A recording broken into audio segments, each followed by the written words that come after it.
नमस्कार। आज हम बात करने वाले हैं हिंदी साहित्य के एक ऐसे नगीने की जो आज भी चमकता है। मैथिली शरण गुप्त जी की कविता भारत गौरव। देखिए, ये सिर्फ कविता नहीं है, ये तो एक पूरे देश के स्वाभिमान की आवाज है। तो चलिए साथ मिलकर इस गौरव गाथा की गहराइयों में उतरते हैं। तो कविता की शुरुआत ही एक बड़े गहरे सवाल से होती है ना? ऐसा सवाल जो सोचने पर मजबूर कर दे। और ये सिर्फ एक सवाल नहीं है, बल्कि एक तरह का न्योता है, एक दावत है ये समझने की कि आखिर भारत की आत्मा क्या है, इसका शानदार अतीत कैसा था और यहाँ की प्रकृति से इसका रिश्ता कितना गहरा है। तो सबसे पहले एक परिचय, भारत का गौरव। यहाँ हम कविता के मकसद को पकड़ेंगे। कवि असल में हमें सोचने पर मजबूर कर रहे हैं कि भारत क्यों है, इसकी खासियत कहाँ से आती है, क्या इस मिट्टी से, यहाँ के लोगों से, या फिर हमारी विरासत से। अब आते हैं दूसरे हिस्से पर, प्रकृति की पुण्य भूमि। देखिए, कविता की जो बुनियाद है ना, वो भारत की जमीन पर, इसके भूगोल पर रखी गई है। कवि भारत के गौरव को सीधे सीधे यहाँ की कुदरत से जोड़ते हैं और यही चीज इसे दुनिया में सबसे अलग बनाती है। तो कविता में भारत की पहचान बताई गई है, हिमालय और गंगा की भूमि के तौर पर। अब जरा सोचिए, कवि के लिए हिमालय सिर्फ एक पहाड़ नहीं है और गंगा सिर्फ एक नदी नहीं, ये तो भारत की रूहानी पहचान है, इसकी पवित्रता के जीते जागते सबूत हैं। और यही वो चीजें हैं जो इस धरती को दुनिया में एक खास मुकाम देती हैं। और फिर एक शब्द आता है, ऋषि भूमि। कितना गहरा शब्द है ये, मतलब ऋषियों की भूमि। बस इस एक शब्द में भारत की पूरी आध्यात्मिक और ज्ञान की विरासत सिमट जाती है। कवि यहाँ एकदम साफ कर देते हैं कि भारत महज जमीन का एक टुकड़ा नहीं है, बल्कि ये तो हमेशा से ज्ञान का, खुद को पहचानने का एक ग्लोबल सेंटर रहा है। चलिए अब कविता में आगे बढ़ते हैं। यहाँ बात होगी भारत की दैवीय उत्पत्ति की। आखिर क्यों इस जमीन को संसार का सिरमौर यानी दुनिया का ताज कहा गया है? क्या वजह है इसके पीछे? आइए देखते हैं। वाह, ये लाइन, ये तो जैसे इस पूरी कविता का दिल है, एक बहुत मजबूत ऐलान। ये सिर्फ एक दावा नहीं है, बल्कि ये कवि का गहरा विश्वास है, उनके राष्ट्रीय गौरव की आवाज है जो भारत को दुनिया में सबसे ऊंचा दर्जा देती है। कविता के हिसाब से देखें तो भारत की नींव दो दैवीय खंभों पर टिकी है। पहला, भगवान का दिया हुआ सबसे पहला वैभव, पहली समृद्धि यहीं उतरी, और दूसरा, यहीं से ब्रह्मा ने इंसानियत को आगे बढ़ाया। तो मतलब साफ है, भारत को सिर्फ दौलत का ही नहीं, बल्कि पूरी सभ्यता का, रूहानियत का भी ओरिजिन माना गया है। अच्छा, तो जमीन की बात तो हो गई, अब बात करते हैं यहाँ के लोगों की, यानी ज्ञानदाता आर्य और उनकी संतानें। कविता में आर्यों को ज्ञान का मशालची, एक तरह से पायनियर दिखाया गया है, जिनकी विरासत ने पूरी दुनिया पर अपनी छाप छोड़ी। कविता का तर्क बहुत सीधा है। वो कहते हैं कि दुनिया को जो विद्या, कला और कौशल का पहला तोहफा मिला, वो भारत से ही मिला। और सोचिए, ये सिर्फ कोई अचीवमेंट्स नहीं है, ये तो वो बुनियाद है जिस पर पूरी इंसानियत की तरक्की की इमारत खड़ी हुई। और फिर यहाँ कवि एक बहुत ही, कह सकते हैं, दिल को छूने वाला एक कंपैरिजन करते हैं। एक तरफ है हमारे पूर्वज, जिनका चरित्र महान था, शानदार था, और दूसरी तरफ है आज की संतानें, जिनकी दशा अच्छी नहीं है, बुरी है। ये एक बहुत गहरा सवाल है कि वक्त के साथ हमने क्या खो दिया, कहाँ आ गए हम। लेकिन बात यहीं खत्म नहीं होती। यहाँ कोई निराशा नहीं है।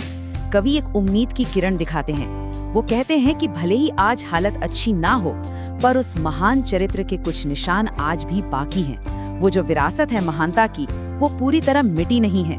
वो निशान भले ही धुंधले पड़ गए हों, पर हैं, वो आज भी मौजूद हैं। और अब हम आते हैं कविता के सबसे गहरे दार्शनिक हिस्से पर।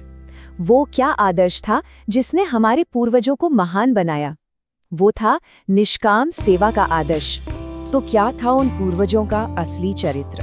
पहली बात, उन्हें अपने स्वार्थ से, अपने फायदे से कोई लेना देना नहीं था। दूसरी, वे अपनी जिंदगी को कभी अपनी समझते ही नहीं थे। उनका मानना था कि वो दुनिया की भलाई के लिए पैदा हुए हैं और इसीलिए वो कभी खाली नहीं बैठ सकते थे, कभी निकम्मे नहीं कह सकते थे।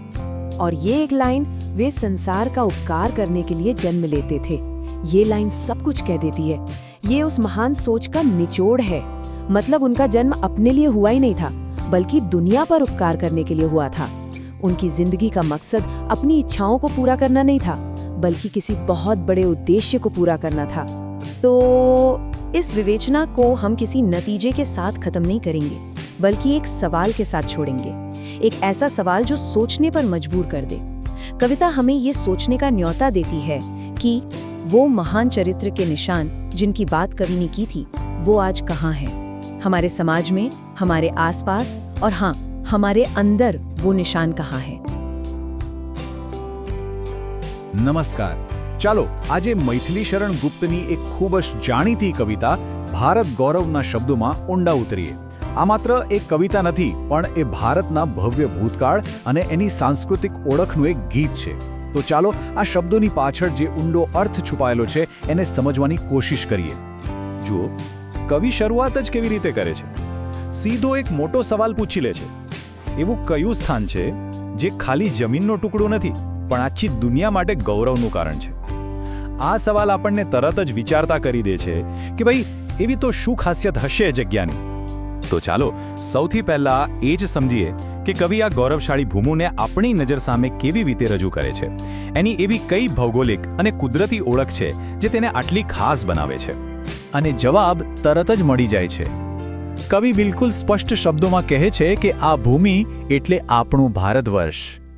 અહીં હિમાલય ખાલી પર્વત નથી, એ રક્ષક છે. અને ગંગા ખાલી નદી નથી, એ તો જીવન આપનારી માં છે. આ જ તો એની સાચી ઓળખ છે, એના ગૌરવનો પાયો છે. એટલે કે કવિ આ ભૂમિની મહાનતાને ખાલી નકશા પર નથી બતાવતા, પણ એને એક આધ્યાત્મિક ઊંચાઈ આપે છે. એક એવી ધરતી જે હિમાલયથી ઘેરાયેલી છે, ગંગાના પાણીથી પવિત્ર થયેલી છે, જ્યાં પ્રકૃતિ સોળે કળાએ ખીલી છે અને જ્યાં ઋષિમુનિઓએ જ્ઞાનનો દીવો પ્રગટાવ્યો હતો. ભૌગોલિક ઓળખની વાત તો થઈ. હવે કવિ આપણને ઇતિહાસના પાનાઓમાં લઈ જાય છે.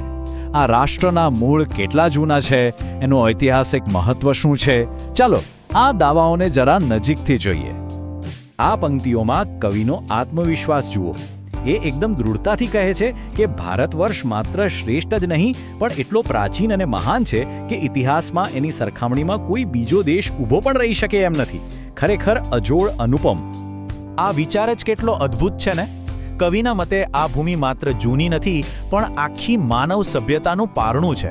જાણે કે ઈશ્વરે પોતાનો સૌથી પહેલો, સૌથી કિંમતી ખજાનો અહીં જ સાચવીને રાખ્યો હતો અને અહીંથી જ માનવતા આખી દુનિયામાં ફેલાઈ. કોઈ પણ મહાન ભૂમિ એના લોકોથી જ ઓળખાય છે, ખરું ને? તો હવે આપણે એ જોઈએ કે કવિ આ ધરતીના નિવાસીઓ, જેમને તેઓ આર્યો કહે છે, એમનું દુનિયા માટે શું યોગદાન હતું એ કેવી રીતે બતાવે છે. અહીંયા કવિ પ્રાચીન ભારતીયોને દુનિયાના પહેલા શિક્ષક તરીકે રજૂ કરી રહ્યા છે. એવું કહે છે કે આ એ લોકો હતા જેમણે આખી દુનિયાને જ્ઞાન, કળા અને કૌશલ્યનો પહેલો પાઠ શીખવ્યો. એમનું યોગદાન કોઈ એક દેશ પૂરતું નહોતું, પણ આખા સંસાર માટે હતું. અને આ કોઈ નાની સૂની ભેટ નહોતી. અહીં જોઈ શકાય છે એમ, વિદ્યા એટલે કે જ્ઞાન, કળા એટલે કે સંસ્કૃતિ, અને કૌશલ એટલે કે કારીગરી. મતલબ કે જીવનના દરેક મહત્વના પાસાને આવરી લેતું જ્ઞાન આ સભ્યતાએ દુનિયાને આપ્યું. પણ અહીં કવિતામાં એક મોટો વળાંક આવે છે. આટલા ભવ્ય ભૂતકાળની વાત કર્યા પછી કવિ આપણને એકદમ કડવી વાસ્તવિકતા સામે લાવીને મૂકી દે છે.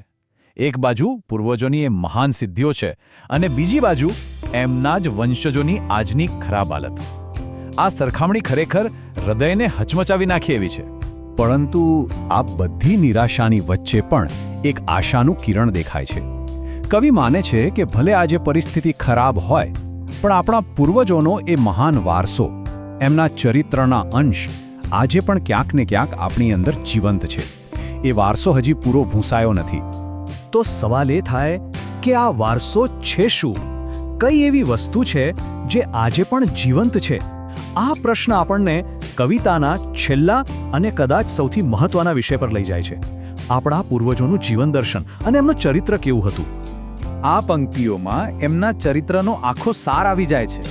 કવિ કહે છે કે તેમની સૌથી મોટી ઓળખ હતી નિસ્વાર્થતા. તેઓ પોતાના માટે, પોતાના ફાયદા માટે ક્યારેય જીવ્યા જ નહીં. એમનું આખું જીવન બીજાના ભલા માટે જ હતું. તો આ નિસ્વાર્થતાનો અર્થ શું થાય? કવિના શબ્દોમાં એ ખાલી એક સારો ગુણ નથી, પણ જીવન જીવવાની એક પદ્ધતિ છે. એનો મતલબ છે કે આપણું અસ્તિત્વ જ બીજાના કલ્યાણ માટે છે. ક્યારેય આળસુ બનીને બેસી ન રહેવો, સતત કામ કરતા રહેવું, પણ પોતાના માટે નહીં, જગતના ભલા માટે. આ જ એમના જીવનનો મંત્ર હતો. અને છેલ્લે આ કવિતા આપણને એક ખૂબ મોટા અને ગંભીર સવાલ સાથે છોડી જાય છે. કોઈ પણ રાષ્ટ્રની સાચી મહાનતા શેમાં ગણાય? શું એના ભવ્ય ભૂતકાળમાં, કે પછી એની આજની પરિસ્થિતિમાં, કે પછી એના એ શાશ્વત આદર્શોમાં જે સમયની સાથે પણ નથી બદલાતા? આ એવો સવાલ છે જેનો જવાબ આપણે સૌએ વિચારવાનો છે.